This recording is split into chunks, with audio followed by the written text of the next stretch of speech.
Welcome back. Hello friend, about 70% of the friends who watch my videos are not subscribed, and I would be really happy if you also don't forget to hit the like button and leave your comment.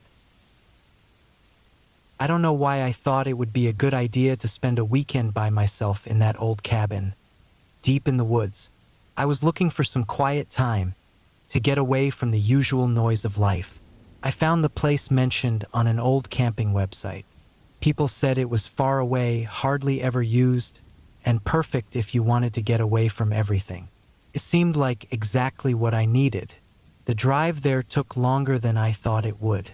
The roads got worse the further I went, turning into a narrow dirt track winding through thick trees.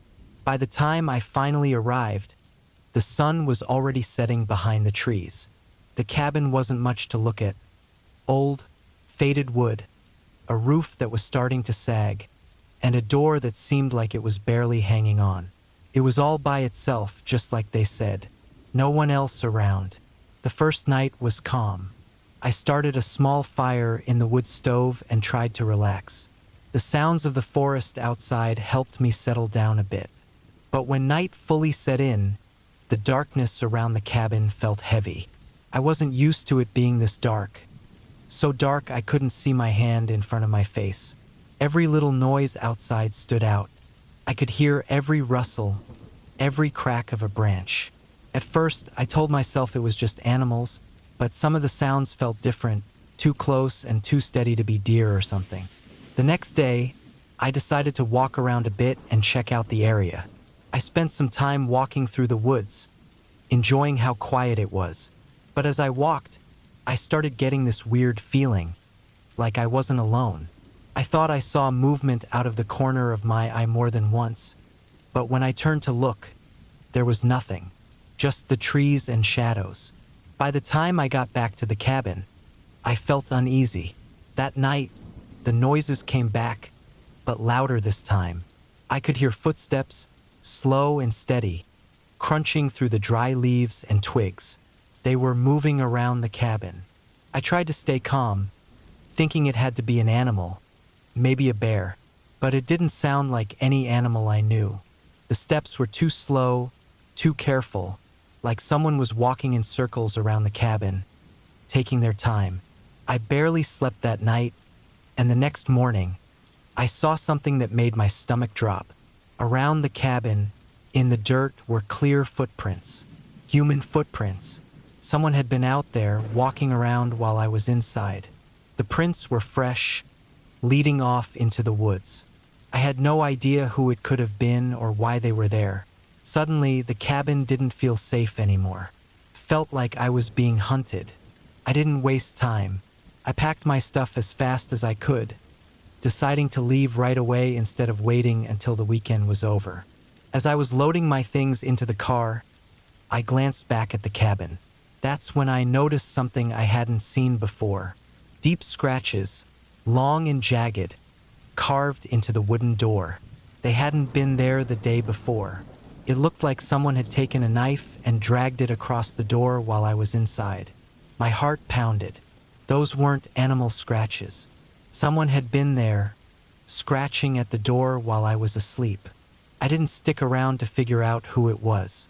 I got in my car and drove out of there as fast as I could, not stopping until I reached the main road hours later. Even now, I don't know who or what was out there, but I can't shake the feeling that they had been watching me the whole time, waiting. I keep thinking, if I hadn't left when I did, I might have woken up to those scratches being made from the inside.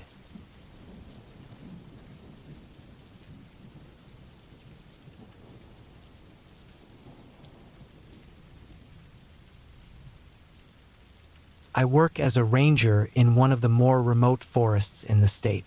It's the kind of place where people don't really visit except for a few campers or hunters who like the risk. Most days, I'm out there by myself, walking the trails, clearing fallen branches, and making sure everything stays safe.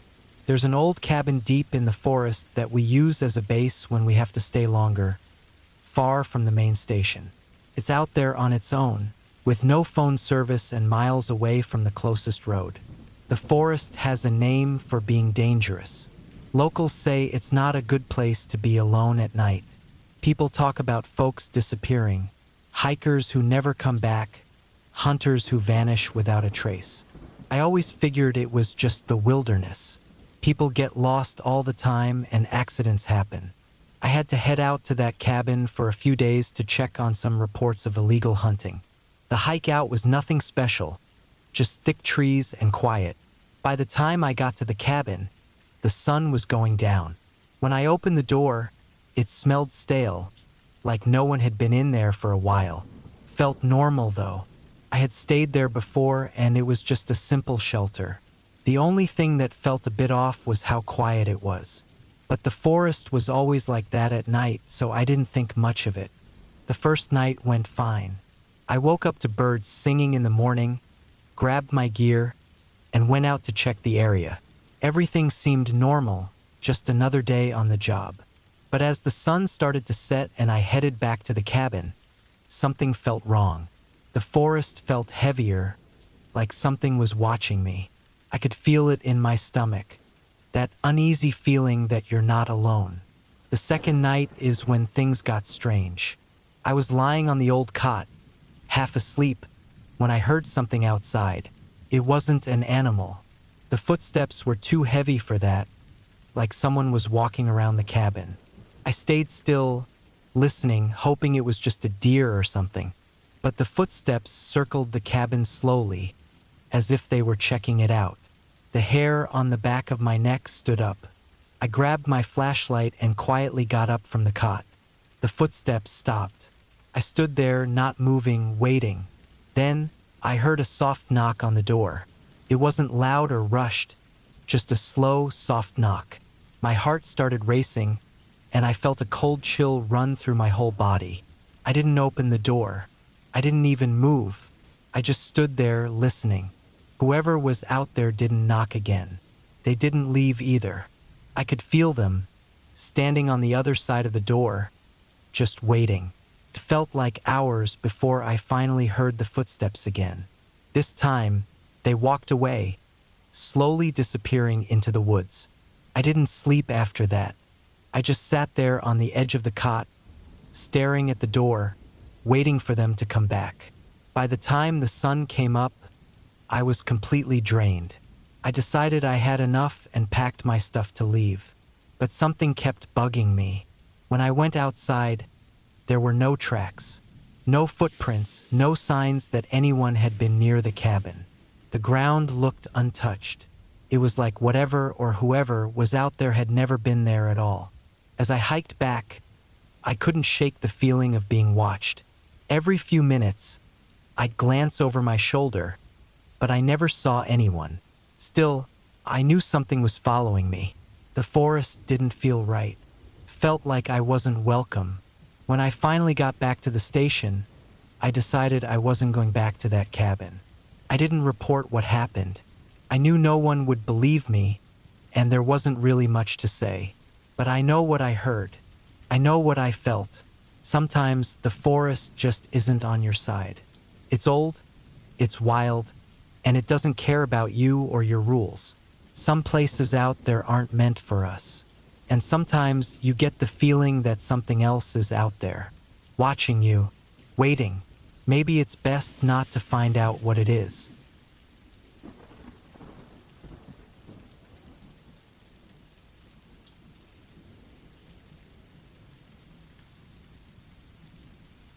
It was a last-minute decision to go to the cabin.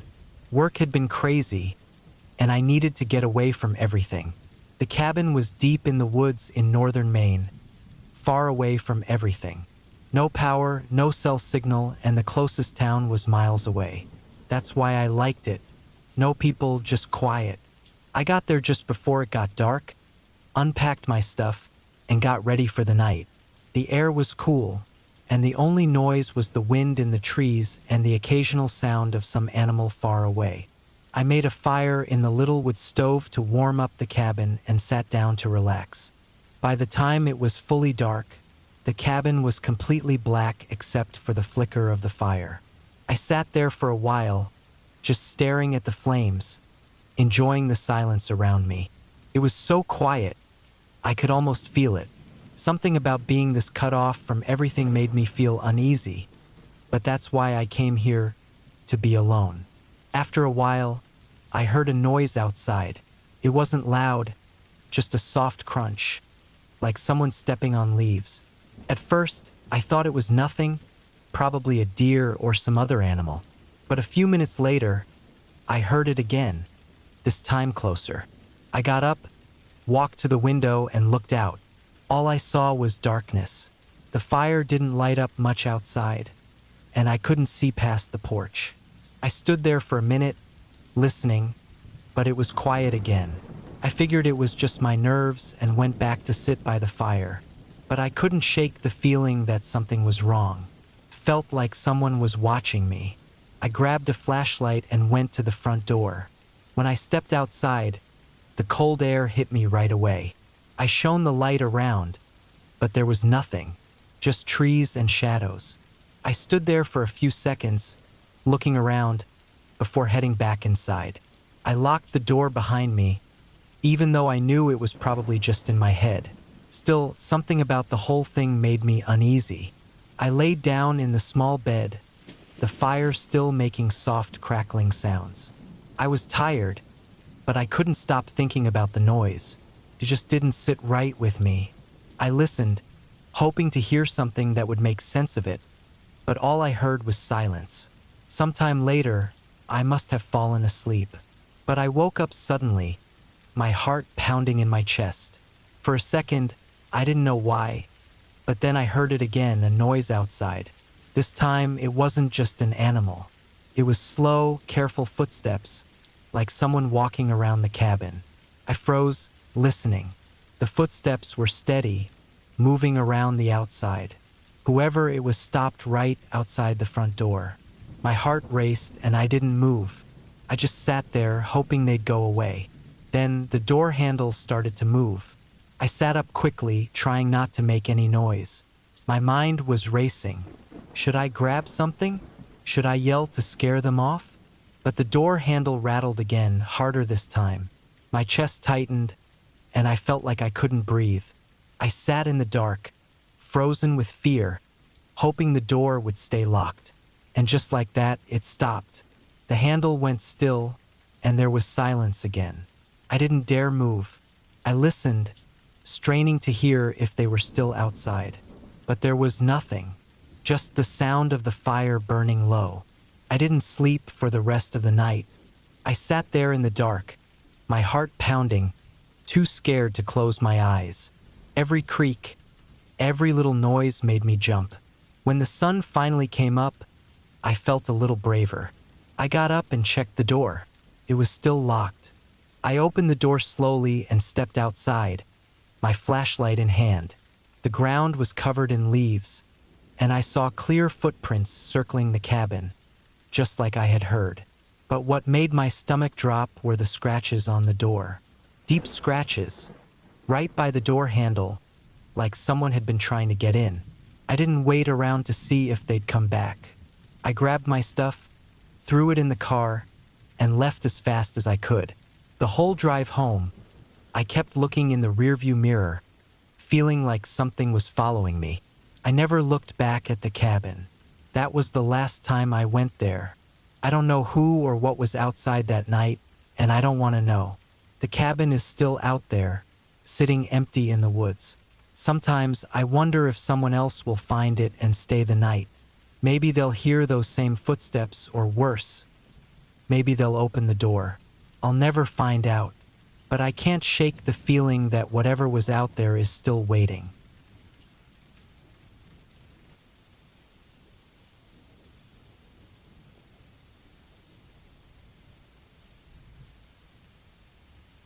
I agreed to spend a weekend with my mother-in-law at a cabin in the woods.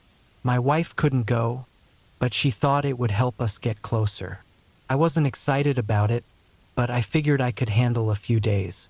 The cabin was deep in the woods, far from any town or phone signal. It was old but solid, made of thick logs with small windows. The trees around it were tall, swaying in the wind. My mother-in-law loved the place, but to me, it felt lonely, like it was closing in on me. The first day wasn't anything special. We unpacked, walked around the trails nearby, and I tried to settle in. That night, something felt different. The air was cold, and the wind was loud, howling through the trees. The cabin creaked a lot, making it hard to sleep. Eventually, I fell asleep, though. I woke up in the middle of the night. The wind had stopped, but there was another noise now. It was quiet, but steady, like footsteps crunching on leaves. At first, I told myself it was just an animal, but the sound kept getting louder, and I realized something was out there. The next day, I told my mother-in-law about it, but she didn't seem to care, so I ignored it too. We spent the day like before, walking and trying to relax. That night, the noise came back again, only this time it was closer, right outside the cabin. It didn't sound heavy, but I knew it wasn't an animal. I stayed in bed, staring at the ceiling, trying to tell myself it was all in my head. But the sound moved around the cabin, circling it slowly. I heard it on the porch, moving carefully. I didn't want to get up and check, so I stayed under the covers, hoping it would stop. In the morning, I went outside to look around. Everything seemed normal. No tracks, no signs that anything had been there. But I couldn't shake the feeling that something was off. It made my skin crawl. That last night, I hardly slept. I kept hearing small noises, taps, scratches, like something was trying to get inside. Around 3 in the morning, the footsteps came back. But this time, they didn't circle the cabin. They stopped right outside the front door. I could hear someone breathing, soft but clear. I was frozen in bed, waiting for whatever it was to leave, but it didn't. The door handle started to shake slowly at first, then harder. It wasn't random. Someone was trying to get in. My heart raced, hoping the door would stay locked. After a few moments, the rattling stopped, but the footsteps didn't go away. They moved toward the window, the one right next to my bed. I could hear it outside, but I didn't dare look. When morning came, I told my mother-in-law we were leaving early. I didn't care what she thought. I just wanted out. On the drive back, I couldn't stop thinking about it. I knew someone or something had been there watching us. I never went back to that cabin, and I never told my wife what really happened. But sometimes late at night, when the house is quiet, I hear that same sound outside. The soft crunch of footsteps getting closer. And every time I wonder if it followed me home.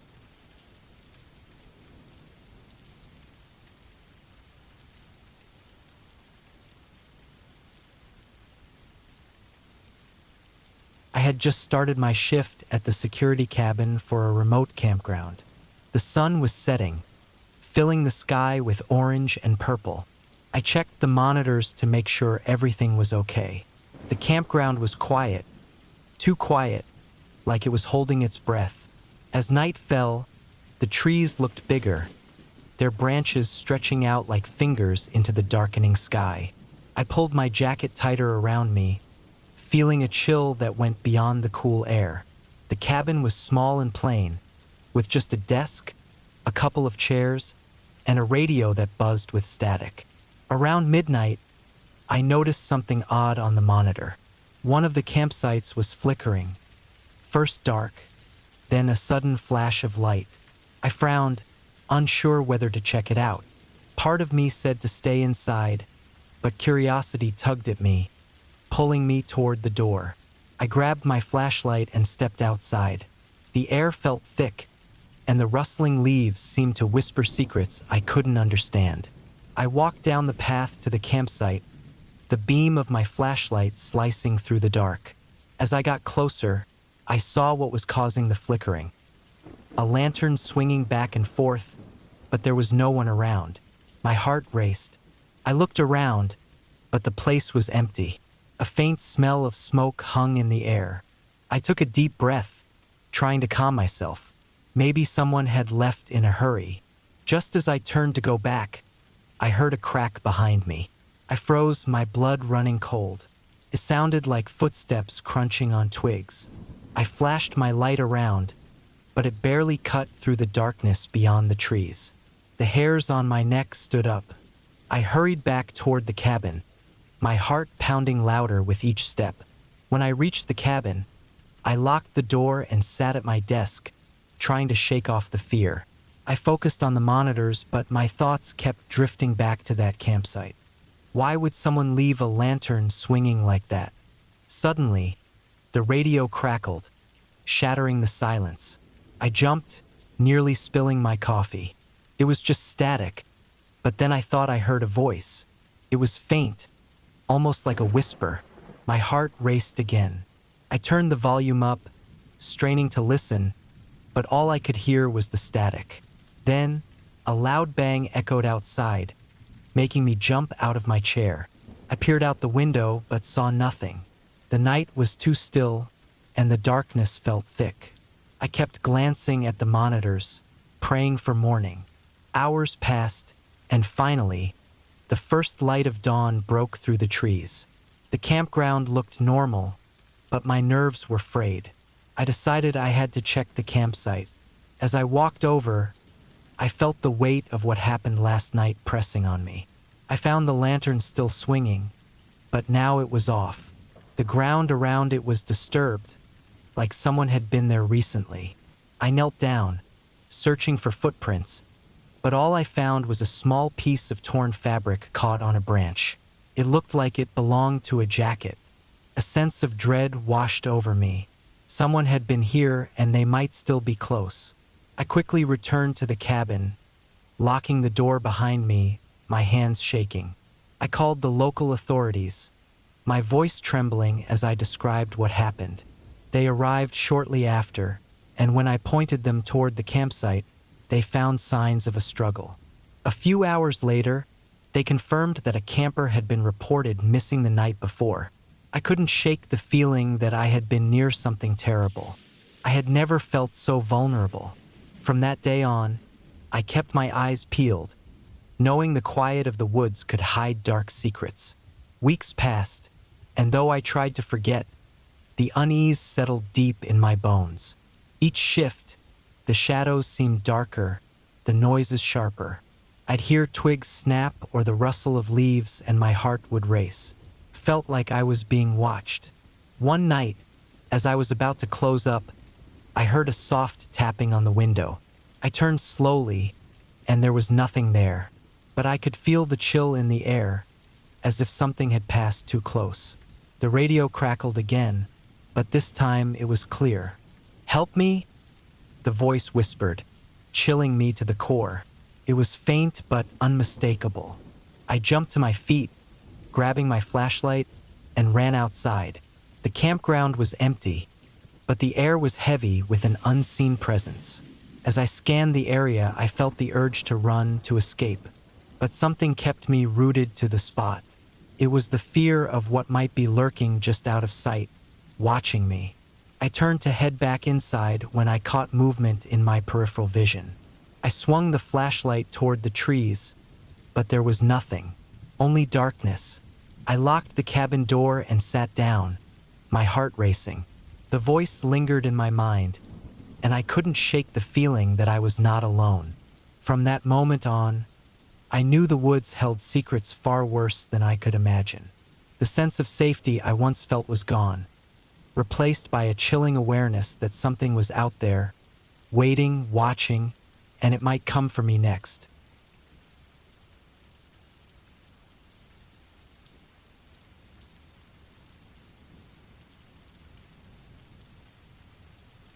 I was on a business trip at a remote cabin, far away from the city noise. My boss wanted to get away from the usual distractions, so I ended up alone in this quiet place surrounded by thick woods. The cabin was simple, just a small kitchen, a living room with a fireplace, and a loft with a bed. On the first night, I spent hours going over reports, but the stillness outside made me uneasy. Every rustle of leaves or snap of a twig made my heart race. I kept telling myself it was just animals, nothing to worry about. As the sun set, darkness covered the cabin, and the only light came from the flickering fire. I tried to focus on my work, but a knot formed in my stomach. The second night felt different. I heard strange sounds outside, scratching and shuffling. At first, I thought it was just animals again, but it felt different, almost like someone was doing it on purpose. I pushed those thoughts aside, convincing myself I was just being paranoid. I locked the door, reminding myself I was safe inside. As I lay in bed, I heard footsteps on the porch. My heart raced again. I peeked out the window but saw nothing. I tried to fall asleep, but the noise continued, soft but steady. It felt like someone was pacing back and forth, their presence hanging in the air like a shadow. A cold feeling crept up my spine.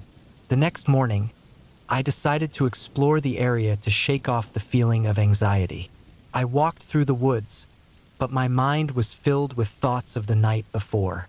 When I got back to the cabin, something felt off. The front door was slightly open. I was sure I had locked it. A wave of panic hit me as I pushed the door open. Inside, everything looked untouched, but I felt a chill. I quickly checked the windows. They were all shut tight. My instincts screamed at me to leave, but I still had one more night there. I decided to stay alert. I set up my laptop in the living room and worked late, keeping the fire burning bright. As night fell, I heard the footsteps again. This time, they were louder, circling the cabin. I grabbed my phone, ready to call for help, but the signal was weak. My heart pounded as I struggled with what to do. I felt exposed and scared.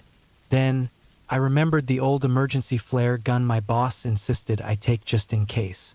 I found it in a drawer and took it outside. With shaky hands, I fired it into the air. The bright light lit up the trees, and for a moment, everything felt still. I scanned the area, but there was no sign of anyone. I waited, the adrenaline rushing through me. Minutes felt like hours until I finally decided I couldn't stay there any longer. I packed my things, pushing myself to move quickly.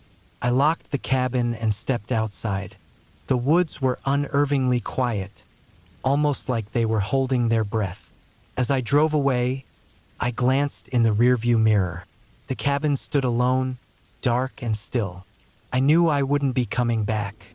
Whatever had been lurking around that night was still out there, and it left a cold fear in my gut. The trip was supposed to be about work, but it taught me something deeper. Some places hold secrets that are better left undisturbed, and not every sound in the dark is just the wind. As I drove away, I couldn't shake the feeling that I wasn't alone. I could still hear those footsteps in my mind, echoing in the silence, a reminder that the woods were alive with something far worse than I could imagine.